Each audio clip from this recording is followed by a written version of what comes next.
সভাৰ সভাপতি মহোদয় আৰু উপস্থিত সদন। মোৰ নাম শ্ৰী ৰিয়া হাজৰিকা।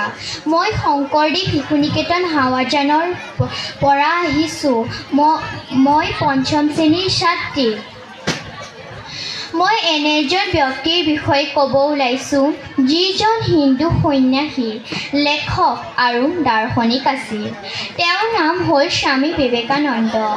স্বামী বিবেকানন্দৰ সৰুকালৰ নাম আছিল নৰেন্দ্ৰ নাথ দত্ত। তেওঁ 1863 চনৰ 12 জানুৱাৰী তাৰিখে কলকাতা নগৰত তেওঁৰ জন্ম হৈছিল। তেওঁৰ পিতৃৰ নাম আছিল বিশ্বনাথ দত্ত আৰু মাতৃৰ নাম আছিল ভুৱনেশ্বৰী দেৱী। তেওঁ 6 বছৰ বয়সতে মেট্ৰপলিটান স্কুলত নামভৰ্তি কৰায় আৰু তাৰ পৰাই তেওঁ মেট্ৰিক পাছ কৰি প্ৰেচিডেন্সি কলেজত নামভৰ্তি কৰায়। কিন্তু তেওঁ মেলেৰিয়া ৰোগত আক্ৰান্ত হোৱাৰ কাৰণে তেওঁ কলেজৰ পৰা নাম কৰ্তন কৰা হ'ল। যেতিয়া তেওঁ ভালকৈ সুস্থ হৈ উঠিল তেতিয়া তেওঁ স্কটিছ চাৰ্চ নামৰ এখন কলেজত ভৰ্তি হয় আৰু কলা বিষয়ত স্নাতক ডিগ্ৰী লাভ কৰে আৰু সেই সময়ত আমেৰিকা চহৰত চিকাগো নগৰত ধৰ্মসভা আৰম্ভ হয়। সেই সভাত তেওঁ ভাষণ দি জনপ্ৰিয় হৈ পৰে। সেই ভাষণত ভগিনী নিবেদিতা সন্তুষ্ট হৈ তেওঁৰ ওচৰত শিষ্যত্ব গ্ৰহণ কৰে। ভগিনী নিবেদিতাৰ কৰ্ম ইমানেই ভাল আছিল যে ভগিনী নিবেদিতা বিবেকানন্দৰ অতিকৈ প্ৰিয় শিষ্য হৈ পৰিছিল।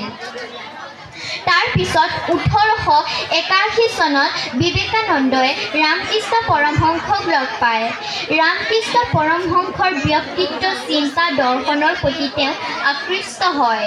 তাৰ পিছত যেতিয়া ৰামকৃষ্ণ পৰমহংসৰ মৃত্যু হয় তেতিয়া তেওঁ জ্ঞান তপস্বী মহাযোগীলৈ ৰূপান্তৰ হয় আৰু তেওঁ 1881 চনত তেওঁ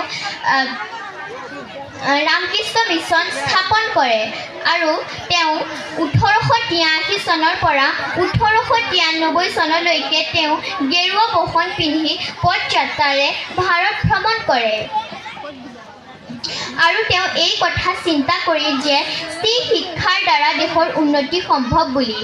সেইবাবে তেওঁ 1897 চনত তেওঁ নিবেদিতা বালিকা বিদ্যালয় স্থাপন কৰে আৰু তেওঁ বিবেকানন্দৰ দৰে কোনো ব্যক্তি নাছিল যে তেওঁ ইমান মানুহক আকৰ্ষণ কৰিব পাৰিছিল আৰু তেওঁ ভাৰতখন জিলিকাই 1902 চনৰ 4 জুলাই তাৰিখে মৃত্যুবৰণ কৰে। উঠা জাগা লক্ষ্য প্ৰাপ্তি নোহোৱালৈকে নৰবা। স্বামী বিবেকানন্দ। ধন্যবাদ।